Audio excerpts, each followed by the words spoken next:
ஸ்ரீ ராமபிரான் மீது அதிகம் பக்தியும் அன்பும் வைத்திருப்பது யார்? ஸ்ரீ ராமபிரான் வனவாசம் முடிந்து அயோத்திக்கு வந்து அரசாட்சி செய்தபோது அனுமனும் அவருடனே தங்கினார். ஸ்ரீராமர் காலை எழுந்ததும் இரவு தூங்கும் செல்லும் வரையிலும் அவருடைய அனைத்து சேவைகளும் அனுமனே செய்து வந்ததால் அதை கவனித்த சீதாதேவியும் ராமபிரானின் தம்பிகளும் நாமும் அனுமனைப் போல ஸ்ரீராமருக்கு ஒரு நாளாவது சேவை செய்ய வேண்டும் என்று எண்ணினார்.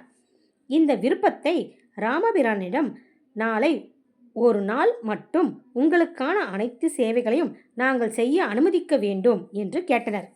இதற்கு ராமபிரான் சம்மதித்தார். ஸ்ரீராமர் அனுமனிடம் ஒரு நாள் ஓய்வெடுத்து கொள்ளும்படி சொன்னார்.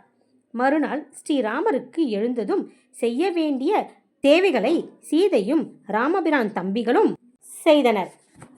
இரவு ஸ்ரீராமர் உறங்க வந்தார். தாம்பூலத்தட்டுடன் சீதா பிராட்டி வந்தார். ராமபிரான் வாய் திறந்தார். திறந்த வாயை அவர் மூடவில்லை. சீதாதேவி பயந்தார். பரதன் லக்ஷ்மணனையும் அனைவரையும் கூப்பிட்டார். அனுமனை அனைவரும் வந்து கூப்பிட வந்த ஹனுமன் ஸ்ரீராமனின் வாய்க்கு நேராக சொடுக்கு போட்டதும் அவர் வாய் தானாகவே மூடிக்கொண்டது. அப்போது ஸ்ரீராமர் சொன்னார், எனக்கு கொட்டாவி வந்தால் அனுமன்தான் சொடக்கு போடுவார். இது உங்களுக்கு தெரியவில்லை என்றார். பக்தி சேவையில் அனுமனுக்கு நிகர் அனுமனே என்பதை புரிந்து கொண்ட அனுமனை அனைவரும் பாராட்டினர்.